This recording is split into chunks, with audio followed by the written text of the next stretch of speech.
Hello, Twitch and YouTube. I cannot see your comments today, unfortunately. And hello to Discord. Hello, Gonzo. It's good to see you.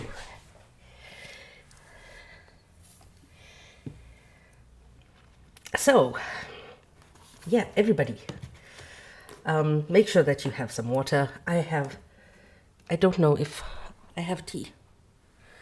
I asked my husband to make me a cup of tea, and I don't know if he did. Oh, he did.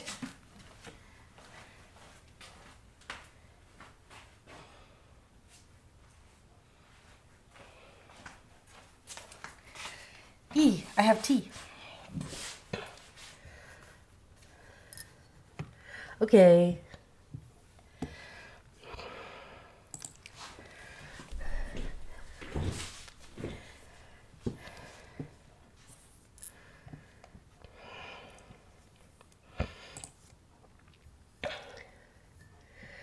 So yeah, I hope y'all are doing well and everything is perfect. Everything is Gonzo, how is the little one?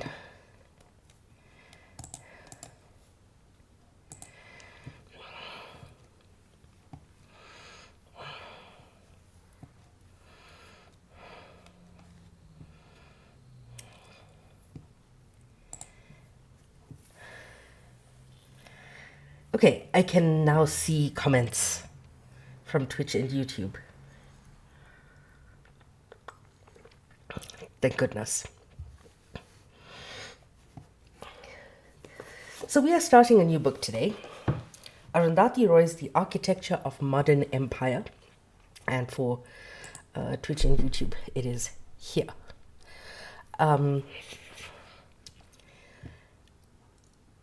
And Arundhati Roy is my favorite writer. Oh. Is that better?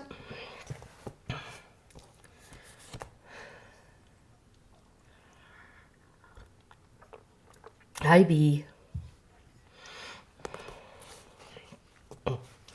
Yeah, I asked how's the little one. Sorry, I put myself on mute earlier and I completely forgot. Yeah, so Arundhati Roy is my favorite writer. And this is not by her. This is a collection of interviews where she speaks about how empire was built and how it is maintained in the modern day. And the reason that she's my favorite writer is because she looks at things beautifully critically, but she also looks at things with so much empathy. And this is something that, because of a conversation that happened with Moss earlier on in my server, I'm writing a piece, kind of humorous, but not really, called "Care is Obviously Ridiculous," or How Humans Accidentally Survive by Looking After One Another. And opening with one of my favorite quotes by Terry Pratchett that says, "Evil begins when you begin to treat people as things." And why I like the humor in that is because, funny that taking care of each other actually works. Apparently they stuffed shirts and stuff to prevent World War III. Guess not all heroes wear shirts. B.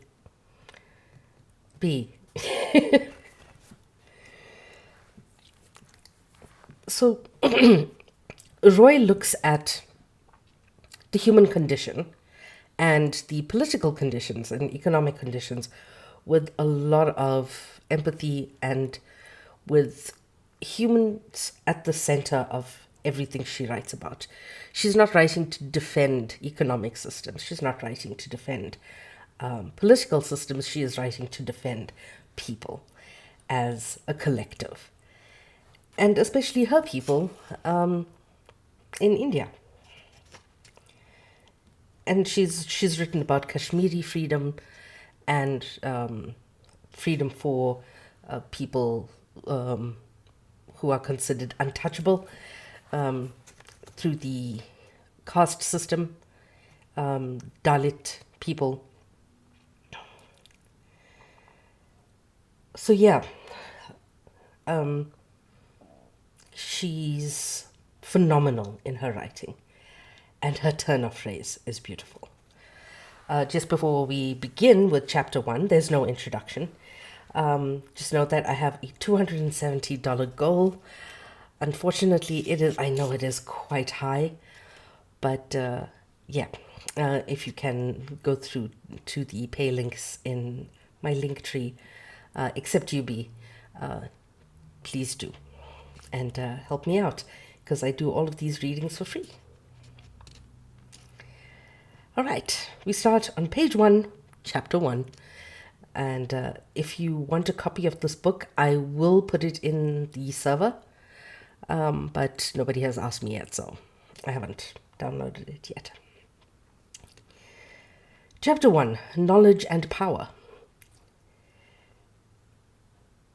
So this person who's interviewing her here, his name is David Barsamian. He asks, tell me about Kerala, where you grew up. Kerala is a province or state in India.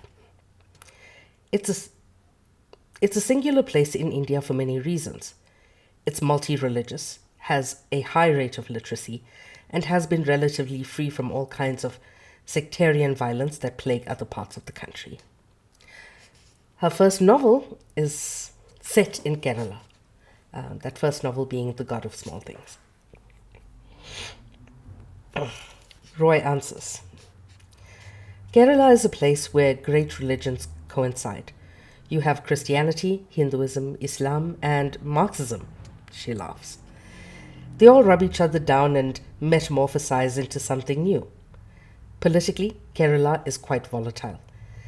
This might mean a clash between the Marxists and the right-wing Hindu nationalists, the RSS, the Rashtriya Swayam Sevak Sangh, or between different communist parties, though it's relatively free of the kind of caste killing that you have in states like Bihar or Uttar Pradesh.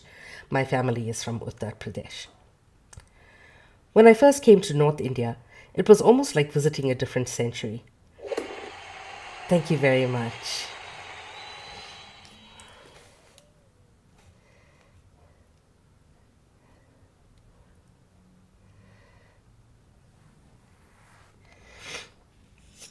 When I first came to North India, it was almost like visiting a different century. Still, Kerala is a complex society because it's progressive and parochial simultaneously. Even among the Syrian Christians, who are the oldest, most orthodox Christians in India, you have caste issues. If you look at the communist parties, most of their leaders are upper caste. When they fight elections, candidates are carefully chosen to represent the dominant caste of their respective vote bank. An example of how communism will harness the traditional caste system in its quest for power in a representative democracy. Kerala is known for a high literacy rate, but the quality of the education itself is execrable. Kerala University is among the worst universities in India. I don't think that something like the Narmada Valley Development Project could easily happen in Kerala. The Narmada Valley Development Project is a dam that is taking away water from the local people.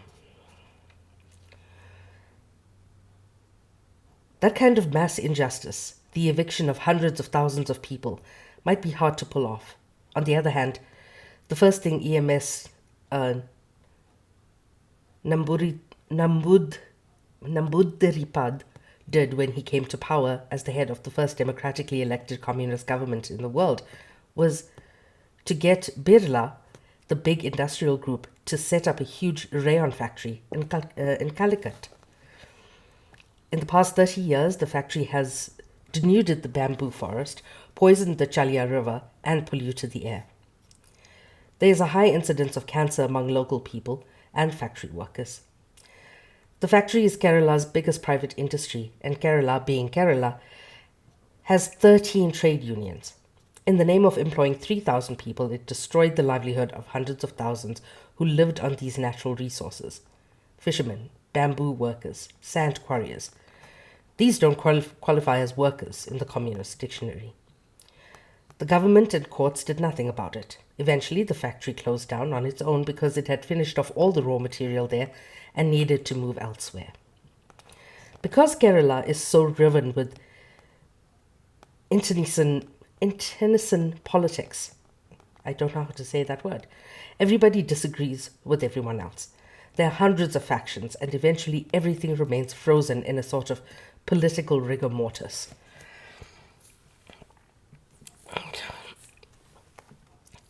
Now,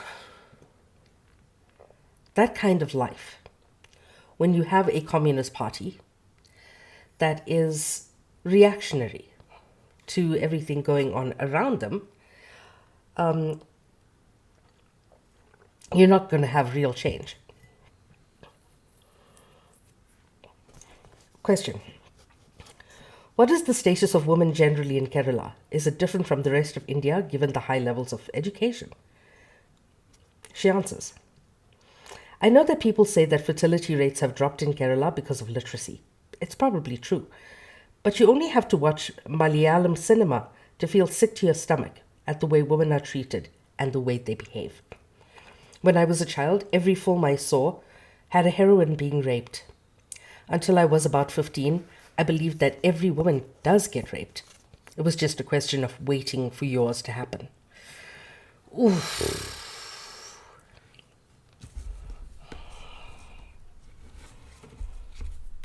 Ugh.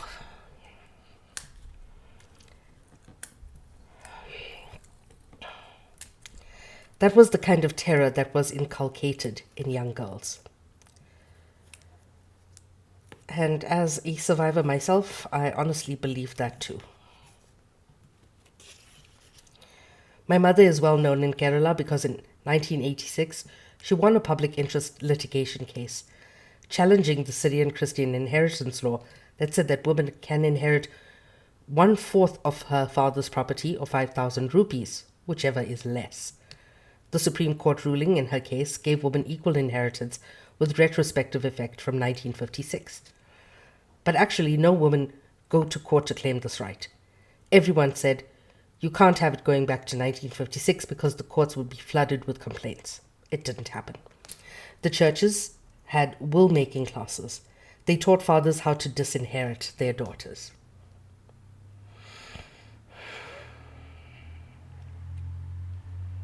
It's a strange kind of oppression that happens there. Women from Kerala work all over India and all over the world. Many of the world's nuns and nurses are from Kerala. They send all the money they earn back home to support families. And yet, the nurses who earn comparatively huge salaries will get married, pay a dowry, and end up having the most bizarrely subservient relationship with their husband. Growing up in the little village in Kerala was a nightmare for me. All I wanted to do was escape, get out, never have to marry somebody there. Not that people were queuing to marry me. I was the worst thing a girl could be. Thin, dark, and clever. No looks, no dowry, no good.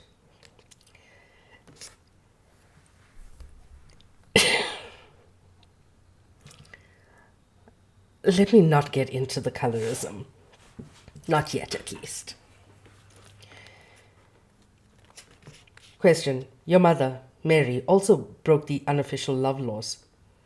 Yes, she says. She married a Bengali Hindu and then, what's worse, divorced him, which meant that everyone was confirmed in their opinion that it was a terrible thing to marry for love outside of the community. Question. What was it like growing up without a father at home? Answer. In Kerala, everyone has what is called a tarvad, your ancestral home. If you don't have a father, you don't have one. You're a person without an address. No address is what they call you. I grew up in Ayamenam, a village in which the god of small things is set.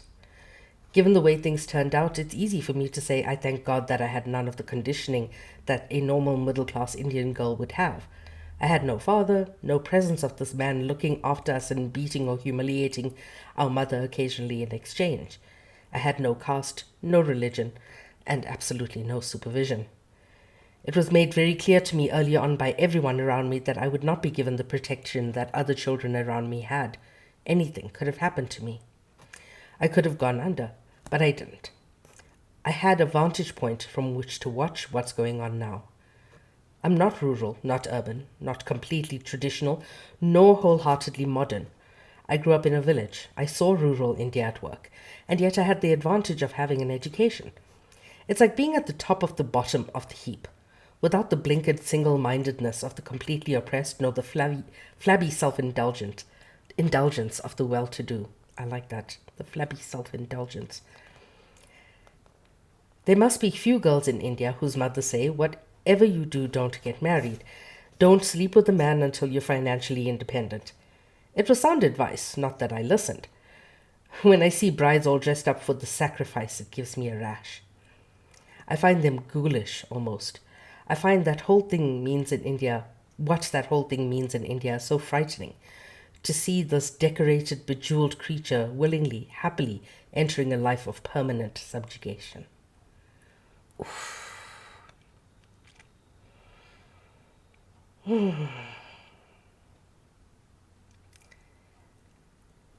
I never, as somebody who is Desi, I never felt that subjugation as keenly.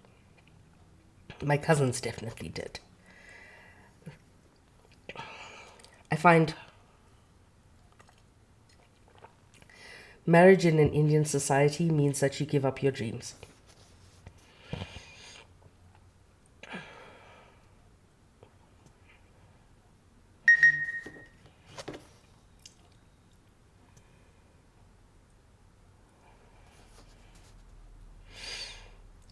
Question. You're close to your mother today. Answer. I left home when I was 16 for all sorts of reasons, and I didn't see her for many years. Like many mothers and daughters, we had a complicated relationship. Nothing to do with our politics, though. My mother is like someone who strayed off the set of Fellini film. But to have been brought up by a woman who never made it her mission in life to find another partner to entwine herself around is a wonderful thing. My mother runs a school in the town of Kottayam. It's phenomenally successful. People try to book their children into it before they're even born. Yet, folks in town don't know quite what to make of her. I want to be that person. Like, people in the district just don't know what to make of me. Like, that's a strange one, that. Folks in town don't know quite what to make of her, or me.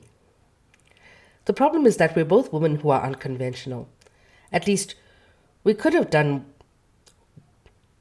least we could have done was to be unhappy, but we aren't. That's what bothers people. The fact that you can't make these choices and be happy, like a pair of witches. My mother's school is unconventional. Starting with 5 or 6 students when I was about 4 or 5, she managed to persuade the Rotary Club of Kottayam to rent us their premises in the daytime. In the morning, we would put up tables and be taught how to read and write. In the evening, the men would meet and smoke and leave their cigarette butts and teacups and whiskey glasses all over. Middle-class Indian men leave their rubbish everywhere for others to clean up. I can tell you that there is someone who is very close in relation to me, who in his 30s leaves his empty plate on the dining room table for his wife to pick up and clean. The first time I saw that, I was like, that's what my grandparents did. My grandparents' generation did. I remember one of my grandmother's siblings scolding my mother because my father washed the dishes that night that they came over for dinner. Yeah. The next morning we would clean it all up and it would be a school. I used to call it the sliding folding school. This is what I mean about her turn of phrase.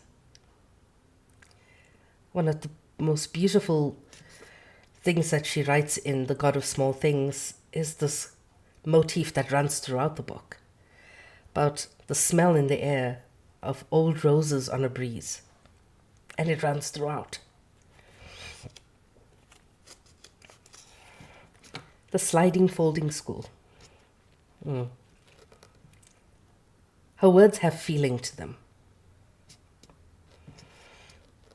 People know that the education children get from my mother's school is invaluable, and yet it makes them uncomfortable because she's not amenable to all the rules and regulations of their society.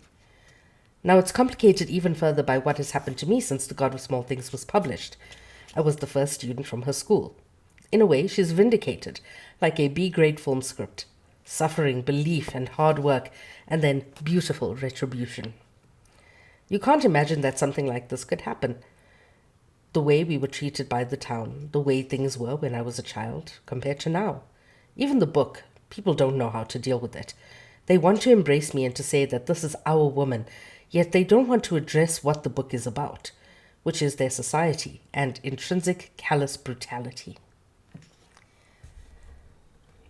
And I think that's true of so many societies. Callous brutality.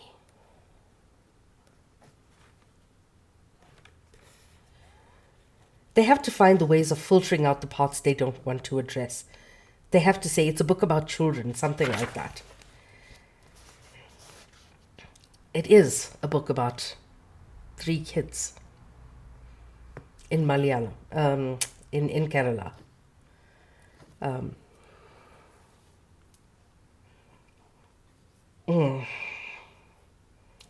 But it really isn't that. Hi. Question. You were the target of a criminal case in Kerala because someone said The God of Small Things was obscene. And yes, India has obscenity laws. Answer. I was charged with corrupting public morality. She laughs. As though public morality was pure until I came along. I was at the High Court in Kochi a year or 2 ago. I had appealed to have the case quashed, saying that for a number of reasons it wasn't legally valid. The lawyers of both sides were ready to argue, but the judge came on and said, I don't want to hear this case. Every time it comes up before me, I get chest pains. He postponed the hearings, and the case still sits there in court.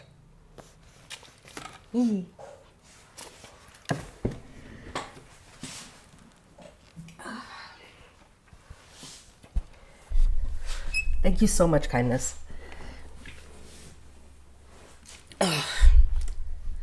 This microphone, actually, it's the pop filter. It keeps on falling, and I don't know how to fix it in place. I'm thinking maybe a cable tie.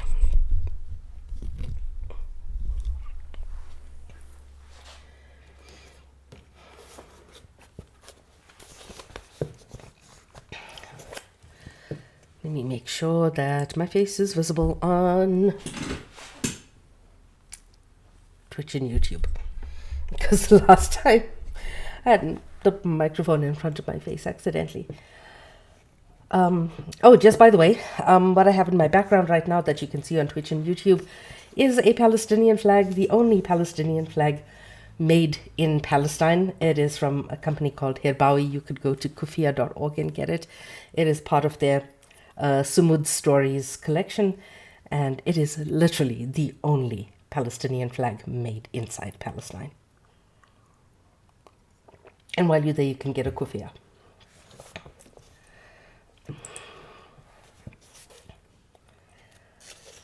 Question. Since you wrote your novel, you've produced some remarkable political essays. What was that transition like, from writing in the world of fiction and imagination to writing about concrete things like dams, people being displaced in the Narmada Valley, globalization, and Enron? Answer. It's only to other people that appears to be a transition. When I was in the 4th year in architecture school, I already knew that I would never practice architecture because it involves being a part of a chain of ugly exploitation. I couldn't do it. I was interested in the urbanization and town planning and how cities come to be, and what is and what it does and what it does for those who live in it. I've been doing this kind of work since I was 21. It's only to the outside world, those who came to know me after The God of Small Things, that it seems like a transition. I wrote political essays before I wrote the novel. I wrote 3 essays called The Great Indian Rape Trick in 2 parts and The Naughty Lady of Shady Lane, about the film Bandit Queen and how it exploited Poolan Devi, the actress, and whether or not somebody should have the right to restage the rape of a living woman without her consent. I don't see a great difference between The God of Small Things and my nonfiction. In fact, I keep saying fiction is the truest thing there ever was. The truest thing there ever was. Today's world of specialization, is bizarre. Specialists and experts end up severing the links between things, isolating them, creating barriers that prevent ordinary people from understanding what is happening to them. I try to do the opposite, to create links, to join the dots, to tell politics like a story, to communicate it, to make it real, to make the connection between a man with his child telling you about life in the village he lived in before it was submerged by a reservoir, and the World Trade Organization and the International Monetary Fund and the World Bank. The God of Small Things is a book which connects the very smallest things to the very biggest. Whether it's the dent that a baby spider makes on the surface of water in a pond, or the quality of the moonlight on a river, or how history and politics intrude into your life, your house, your bedroom, your bed, into the most intimate relationships between people, parents, children, siblings, and so on. If you lose these connections, everything becomes noise, meaningless, a career plan to be on track for tenure. It's a bit like the difference between allopathy and homeopathy, or any other form of indigenous medicine. You don't treat just the symptoms. You don't just say, okay, you've got a patch on your skin, so let me give you some steroids. You ask, why do you have it? How has it come to be there? What does it mean? What are you thinking about today? Are you happy? Why has your body produced this? You can't just be a skin expert. You must understand the human body and mind. And this is something I've been saying for years. Always connect the dots. Don't just follow paper trails. Follow conversations. Follow how people say things. Not just what they're saying. Follow what the person says, even if they say it kindly.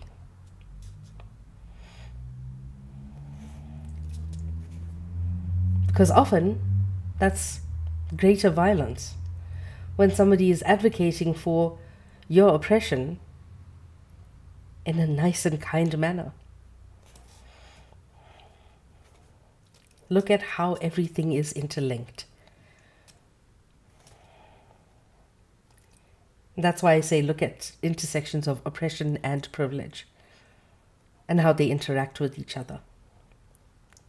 How that trifecta of oppression works with capitalism, patriarchy, and white supremacist delusion just hanging over us constantly, and how they work to support each other. Look at why in 2023 did the bombardment and genocide happen of the people in Gaza.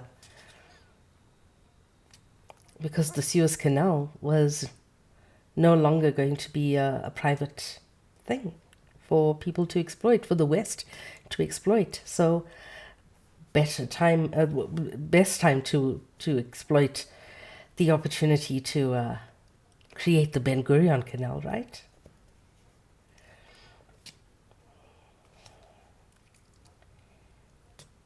to understand why people do what they do, you have to understand what they do.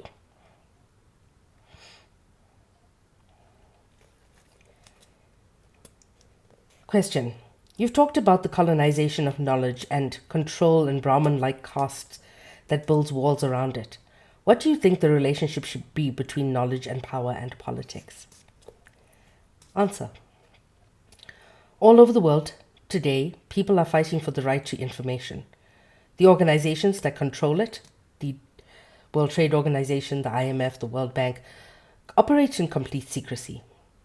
Contracts that governments sign with multinationals, which affect people's lives so intimately, are secret documents. I think that the contract between Enron, the giant Houston-based energy corporation, and the government of Maharashtra should be a public document.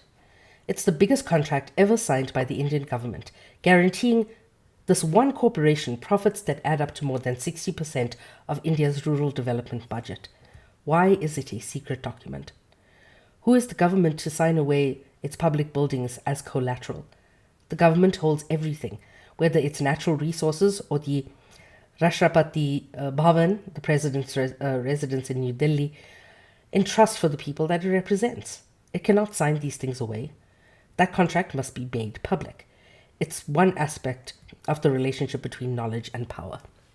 And that's why we've been fighting so hard for the Epstein files to be released. Only 2% of the files have been released, and it's already millions of pages.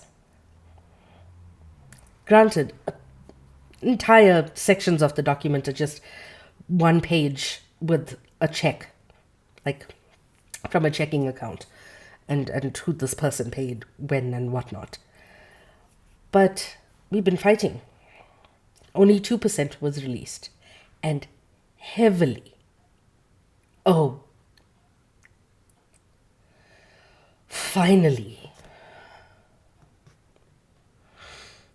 investigating Zorro Ranch. I missed that. Thank you for telling me. But it's heavily redacted because information is power. Knowledge is power. Yes, big W.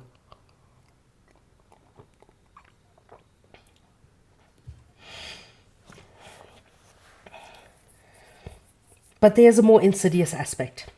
It isn't coincidence that 400 million Indian people are illiterate. When I say illiterate, I don't want to imply the kind of education that is being imparted as literacy. Education sometimes makes people float even further away from the things they ought to know. It seems to actually obscure vision.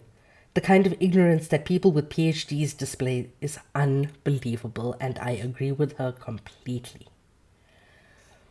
When somebody, I meet a lot of people with degrees and with, higher level degrees, and especially PhDs. And I look at them and I'm like, but you're so dumb. Why is your head a fishbowl filled with dead fish? And you have a PhD. Because a little knowledge is a dangerous thing. When the Supreme Court judgment about the Narmada Valley came out in October 2000, I wrote an analysis of what it meant. Then I went to the valley. People were marching, so angry, they desecrated a copy of the judgment and buried it. There was a public meeting at which many Adivasis and farmers spoke. A friend of mine said, "Isn't it amazing that there isn't a single point you have brought up that they're not already talking about in the same sophistication?" I said, "No, we're the ones who have to make the leap of faith. For them, it's their lives."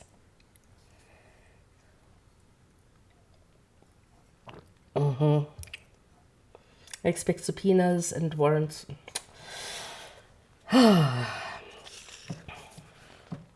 Yeah. The Supreme Court judgment transforms their lives. It's not an intellectual exercise. It's not research. If you see how far away people who are educated and have become consultants or experts or whatever have floated down from what's happening, I think you'll see the entire development debate is a scam. The biggest problem is that what they say in their project reports and what actually happens are completely different things. They've perfected the art of getting it right on paper, but has nothing to do with what is happening on the ground. The distance between power and powerlessness, between those who take decisions and those who have to suffer the consequences, has increased enormously. It's a perilous journey for the poor, a pitfall filled into overflowing with lies, brutality, and injustice. Sitting in Washington or Geneva, the offices of the World Bank, bureaucrats have the power to decide the fate of millions. It's not only their decisions that we are contesting, it's the fact that they have such power to make these decisions. No one elected them. No one said they could control our lives. Even if they make great decisions, it's politically unacceptable. Those men in pinstriped suits addressing the peasants of India and other poor countries all over the world, assuring them that they're being robbed for their own good. Like long ago, they were colonized for their own good. What's the difference? What's changed? The further and further away geographically decisions are taken, the more scope you have for incredible injustice, and that is the primary issue. The power of the World Bank is not only money, but its ability to accumulate and manipulate knowledge. It funds studies that suits its own purpose. Then it disseminates them and produces a particular kind of worldview that is supposedly based on neutral facts, but it's not. It's not at all. How do you deal with that? What's the difference between that and the Vishwa Hindu Parishad or the Bharatiya Janata Party, openly rewriting history texts and saying, we will now give you the Hindu version of history. The World Bank version of development is the same thing. Whew. This woman drops bars every single time she writes, every single time she speaks.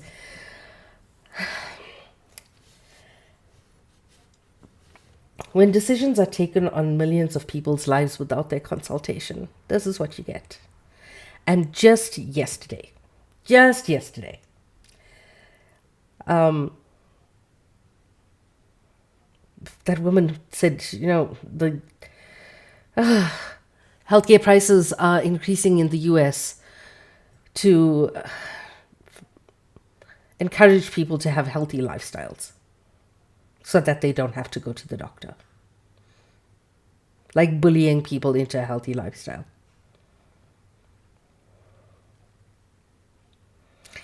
Basically saying, we are upping the prices.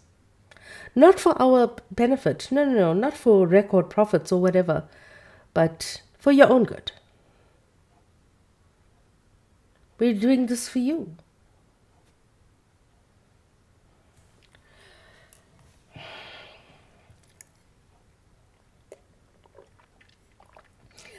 I will kill your friends and family to remind you of my love. Da da da da da da da da da da da.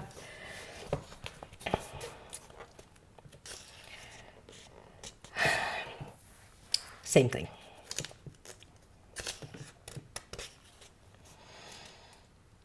Very beatings will continue until morale improves. Exactly. Question. The Narmada Valley project envisions the construction of something like 3,000 large medium dams along the course of the Narmada River and its tributaries. It covers 3 states, Maharashtra, Gujarat, and Madhya Pradesh.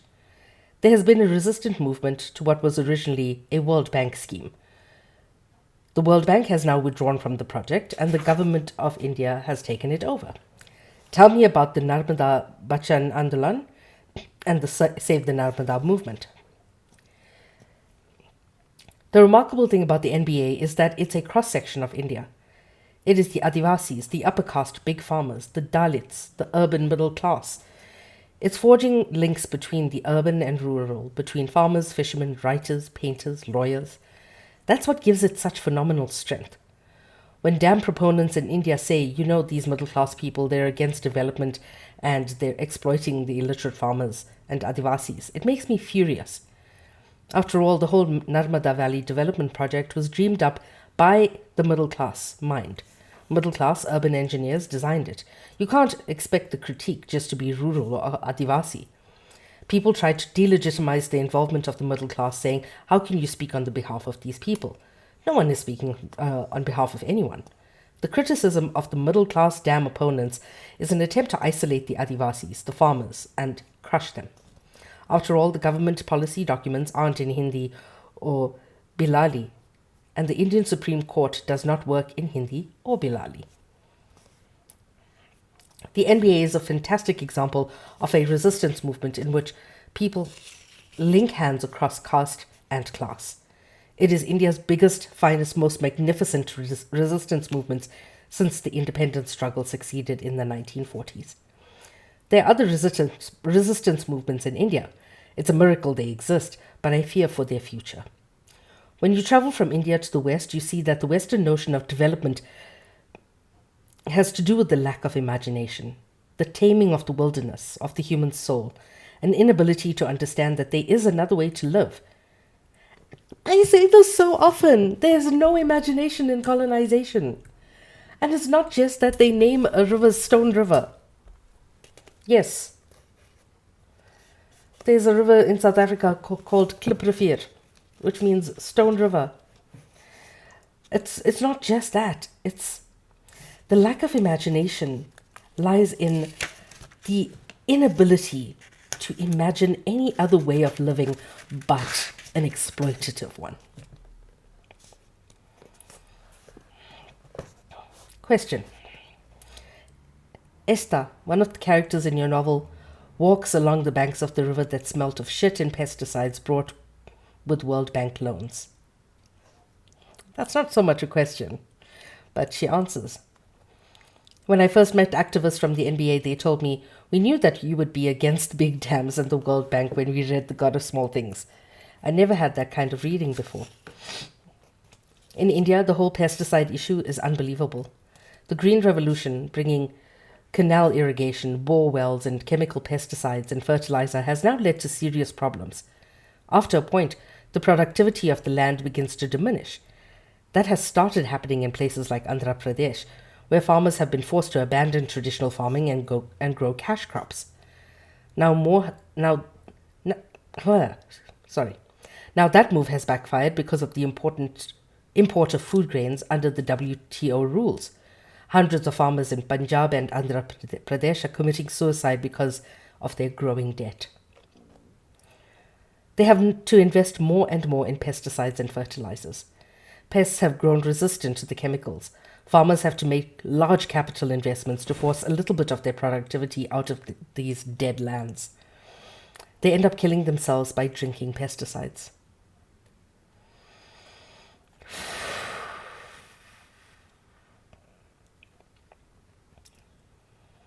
Arrogant interventions in ecosystems that you don't understand can be ruinous. In the northeast of India, some states started exporting frog legs to France. It became a big earner of foreign exchange. As the frogs began to disappear, the pests they used to eat began to destroy crops.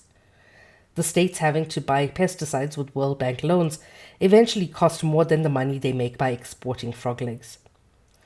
I think it was in Tanzania that farmers began to shoot hippos because they were raiding and destroying crops.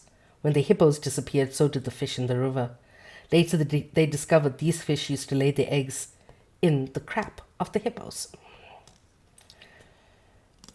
When human beings don't respect something they don't understand, they end up with consequences you cannot possibly foretell.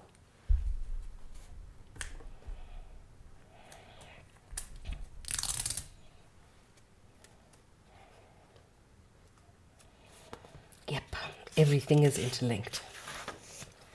The Western notion of thinking that you must understand everything can also be destructive. Why can't we just be satisfied with not understanding something? It's all right. It's wonderful to not understand it, to respect and revere the earth's secrets. There was a particular mountain in the Himalayas that hadn't been climbed ever. Some climbers wanted to climb it. I had a friend who led a campaign to allow that one peak to remain unclimbed. There's a humility in that. I don't mean to take an extra position and say that science is bad, but there ought to be a balance between curiosity, grace, humility, and letting things be. Must everything be poked at, prodded, and intervened in and understood? We have to find a more substantial way to produce food without destroying habitat. Yep.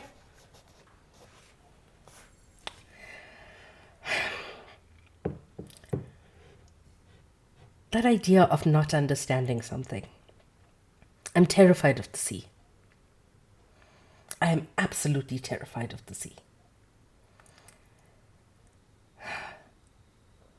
I don't understand a lot of it. I have great respect for it. I know that just one wayward tide can pull me in and I'll be gone. Just know that if I die as a result of an act of nature, that's not tragic. To me, that's not tragic. It's nature. If I die by polar bear, that's fine. At least I would die happy.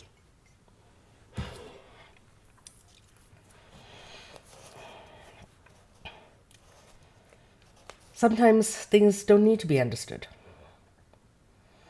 Like I only understand certain scientific concepts through sound effects. I would rather put googly eyes on tools. Question. Proponents of the Narmada Valley project say that it will bring water to the thirsty crops and to the parched lands of 3 states. What's wrong with that? Answer. I've written about this extensively in The Greater Common Good, an essay. They say that the Sardar Sarovar Dam is going to take water to Kutch and Saurashtra, the regions of Gujarat which were hit hardest by the earthquake in January 2001. They had a terrible drought in those areas. But if you look at the government's own plans, you'll see there's no possibility that the water will get to these regions, even if everything they say were to work. For example, they arbitrarily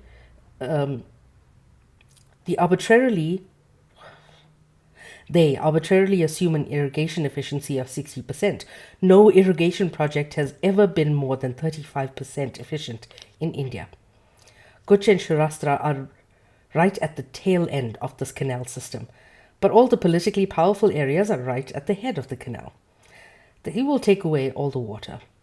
Already big sugar factories have been licensed before the dam has even been built. According to the project, sugar is not going to be allowed to be planted. Huge 5-star hotels and golf courses have been built. Even if all of this hadn't happened, according to the Gujarat government's own plans, the Sardar Sarovar Dam will irrigate 1.2% of the cultivable land in Kutch and 9% in Saurashtra.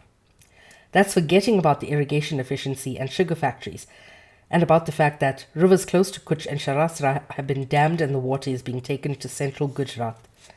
In fact, when the Supreme Court judgment came and the Gujarat BJP government had a huge ceremony to inaugurate the beginning of the construction, Kutch and Saurashtra boycotted. They said, "You're just using us to mop up 85% of Gujarat's irrigation budget, and in the process not leaving any money for local water harvesting or for local solutions to this problem."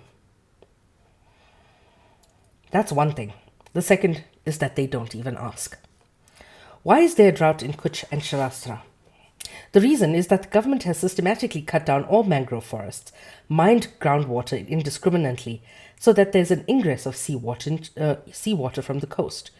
They have big industrial complexes that poison whatever groundwater remains.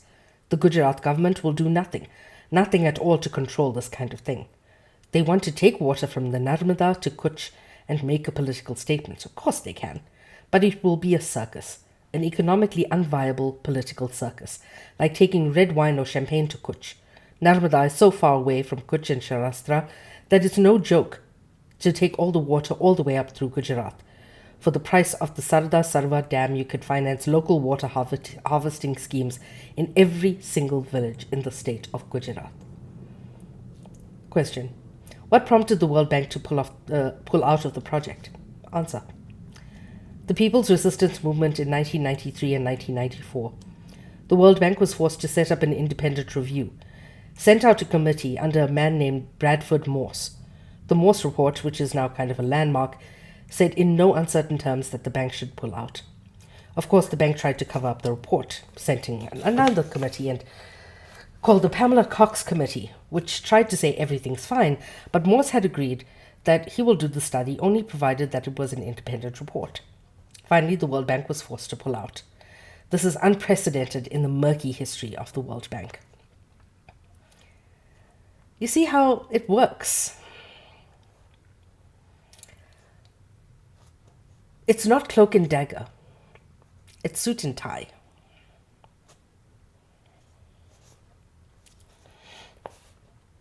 Question: the government of India seems to be determined to complete the project. What's driving it? Answer: first of all, you must understand that in India, the myth of big dams is sold to us from a time we were 3 years old. In every textbook, we learn that Pandit Nehru said dams are the temples of modern India. Criticizing them is equated with being anti-national. The thing about dams and the struggle against them is that people have to understand they're just monuments to corruption. They are undemocratic, centralizing natural resources, snatching them away from people, and redistributing them to a favored few. The first dam built on the Narmada was in Madhya Pradesh, the Bargi Dam, which was completed in 1990. They said it would displace 70,000 people and submerge 101 villages. One day, they just filled the reservoir. 114,000 people, almost twice the government's projection, were displaced, and 162 villages were submerged. They were just driven from their homes when the waters rose. They had to run up the hill with their cattle and children. 10 years later, the dam irrigates 5% of the land they said it would. Less land than it submerged. In Gujarat, the Sardar Sarva Dam has been used by every political party as a campaign issue for years. The amount of disinformation about this dam is extraordinary. For contractors and politicians, just the building makes them a lot of money.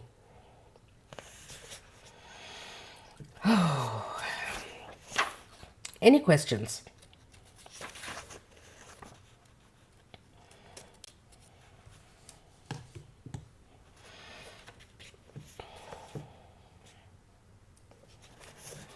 Okay, that is an hour. The historic plant of oppression of brown people, the sugar, yep. Absolutely, Panthera. So yeah, that is where I'm going to stop for today. It has been an hour. I do need to get some work done. But I also need to sleep because I have D&D at 4 in the morning. Yeah, because I'm a silly goose and I want to play D&D at 4 in the morning. I'm going to be in the server in the general VC in a couple minutes. So if you are in my Discord server, I shall see you there. Please remember, I do these readings for free.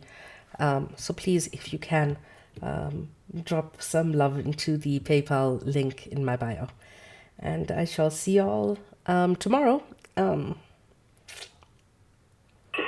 Yeah, I think tomorrow. It's 10 p.m. my time.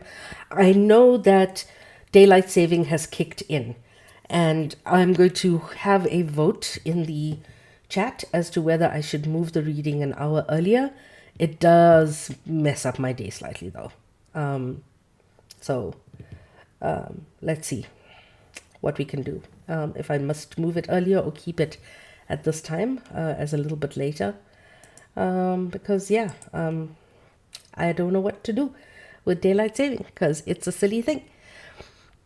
Just a reminder, eat something, take your meds, drink water, say something kind about yourself. Smash the motherfucking patriarchy, eat all the white men, and if you don't eat meat, compost them. Feed your oppressors to the land, and be kind to each other, because kindness is all we have. Enjoy your joy. In Costa Rica, we don't have it. Yeah, we don't have it in South Africa either. Not having daylight saving is the smart thing to do. I shall see y'all tomorrow. Bye.